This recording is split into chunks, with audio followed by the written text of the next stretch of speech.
Volume Type Manual Valve TM-F64D is independently developed patent product of Runxin.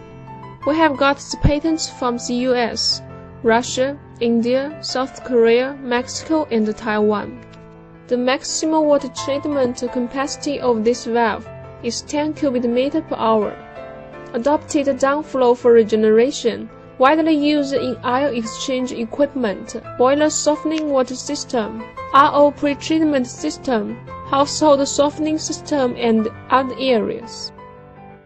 This valve mainly includes wheel, decoration cover, cross-recess hand screw, PureGen nut, O-ring, anti-friction washer, shaft, moving disc, fixed disc, sealing ring, valve body, injector.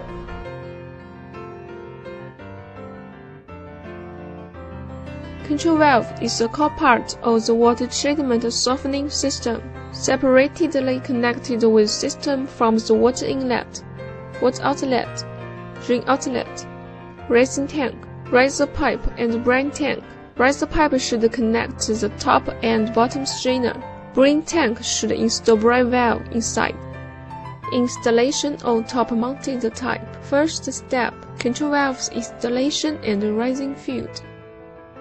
Connect the bottom strainer and the riser pipe with glue,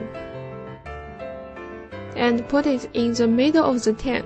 The distance from top of the riser pipe to the mouth of the tank is between 2 to 5 mm. Attention! In order to avoid damaging from the O-ring, the outer circle of riser pipe should be chamfered. Plug the riser pipe with a stopper.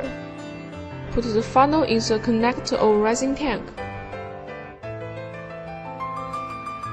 Put the resin into the tank until it reaches at 65% to 70% of the tank height. Attention! Avoid floccules get into the tank during filling. Remove the funnel.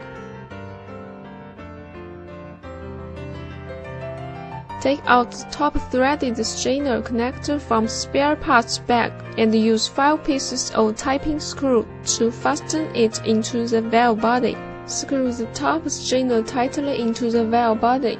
Put the O-ring into the base. Then screw valve body to rising tank tightly.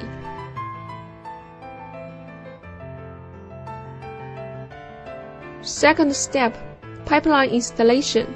In order to facilitate maintenance, we advise you to adopt 3 ball valves, each for water inlet, outlet, and bypass pipeline.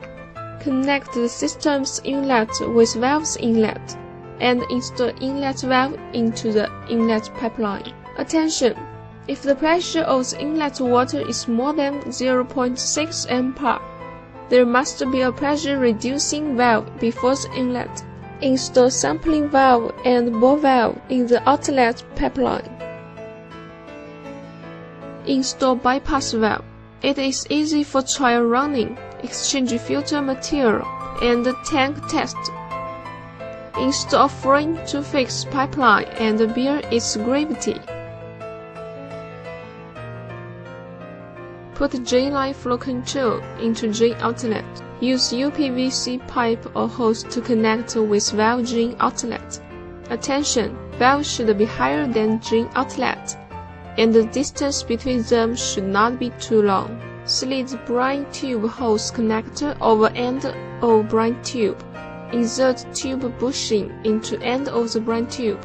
Then tight brine tube hose connector onto brine line connector. The connector of the pipe should be sealed and non-leakage, otherwise may affect the expected results of working flow. If outlet pipeline or water tank is higher than control valve, it should install the liquid level controller in brine tank, otherwise the water will backflow from outlet pipeline or water tank into brine tank on the backwash state. Never connect drain outlet pipeline with sewers. Between them, there must be some space. In case the sewage is siphoned off to system, If sewage is to be reused, it could be put in some kind of container. Meanwhile, there must be some space between them.